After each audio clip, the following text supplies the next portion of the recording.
Well, hello everybody. Alan here, and this video is going to be a little bit different. Got a little fire started.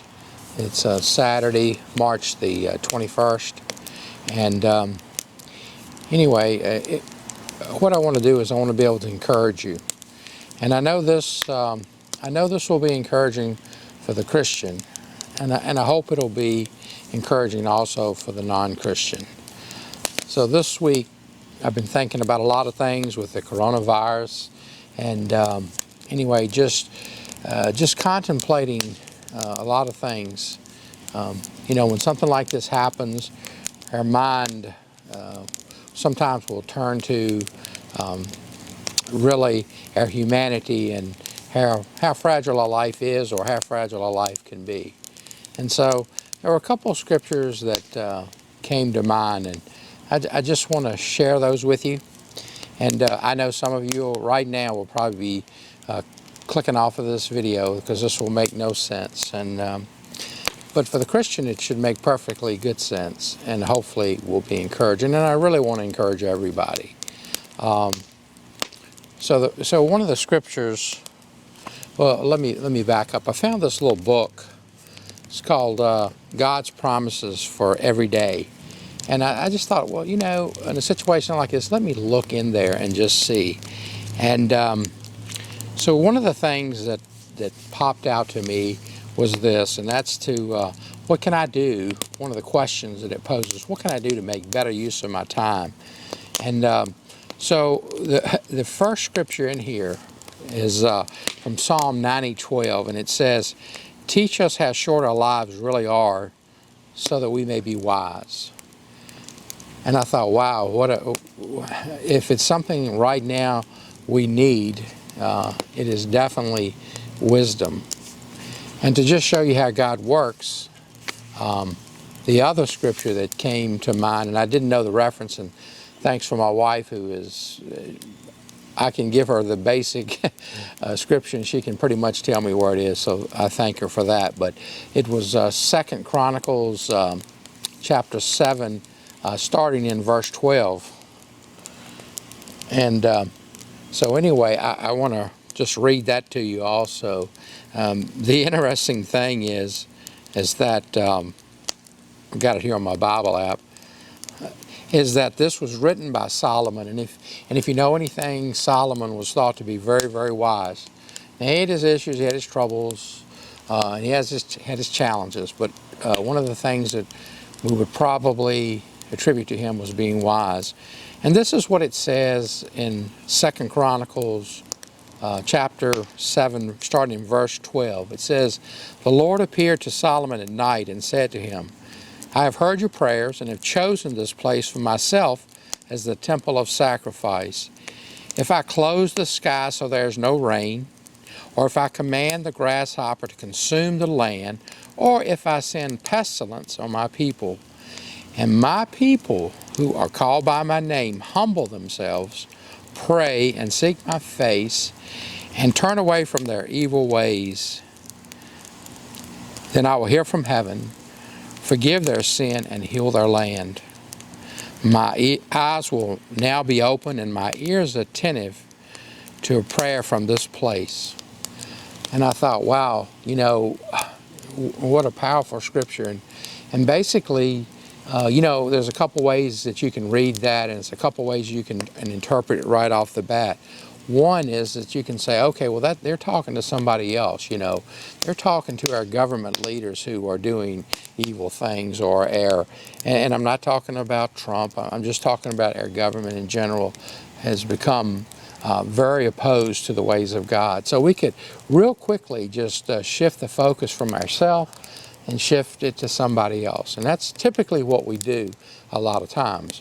But when I read this, I realized that that each one of us, it starts with each one of us, that we need to humble ourselves, and we need to seek what He wants, and we need to see what we can change.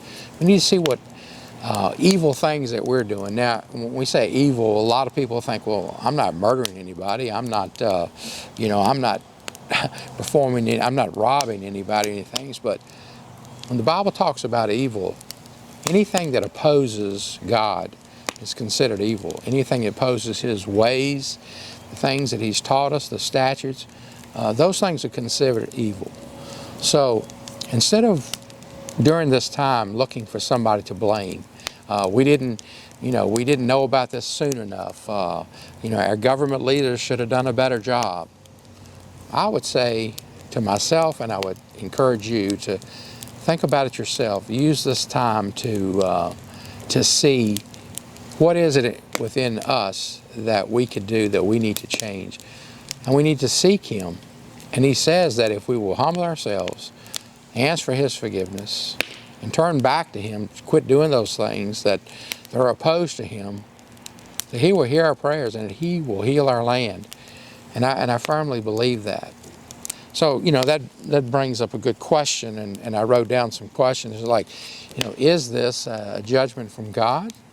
Or is this just simply the result of a fallen world, a world that is broken, a world that is under the strains of sin? And really, I don't know that any of us can answer that. But the one thing that I do know is that either way, God's Word applies and tells us what to do. So whether it's, I do know this. These are the things that I do know, is that God's not surprised by it. It was not surprised by it. He knew about it a long, long time ago. And I do know this, that He will use it. He will use it to point people to Him. Because in the very end, when it's all said and done, whether it's this virus, or whether it's a car accident, or whether it's a sickness or illness, something will take our life one day. But if you're in Christ and you're a believer, God will give you that life back. He will raise you from the dead. And so, while yes, we're concerned about this, and I'm concerned about it, and I want the best for everybody, the real thing that hangs in the balance is, are we right with God? Have we appropriated what we need to with God? Have we asked Him to come into life? Do we believe Him? Do we trust Him? And I would say that another scripture that most everybody knows, Christian and non-Christian, is the ones in Romans where it says that He will use everything for our good, for those that love Him and are called by Him. And so I'd say the most important thing that you can do during this time is not buy toilet paper. Yes, get you some toilet paper. It's not stocking up on food. You can't out-prep God. You can't do but so much to protect your life. Yeah, all those things are smart and they're wise and some of them are good to do. But if you do all those things and you don't do the one thing that really matters, and the one thing that really matters is to humble yourself and give your heart to Jesus. If you don't do that, none of the other stuff will matter. Oh, it may matter for a week, it may matter for 2 weeks, a month, 6 months. But in the end, it won't matter. So anyway, right now I'd say that one thing that we all need is we definitely need wisdom.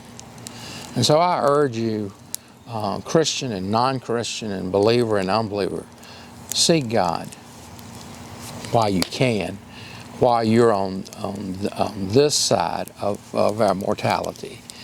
It'll be too late when we get to the other side of it. So anyway, I just want to say that I hope you found some encouragement from this. I hope you found some truth in it, and I hope that that you and your family will be safe. I pray that you will take this time to take inventory of your life, take inventory of the spiritual things, as well as taking inventory of the supplies and the food and all of those things. Take inventory of the things that really matter. And so anyway, thank you for letting me share this with you. And I pray that God would bless you and bless your family and keep you safe. God bless you.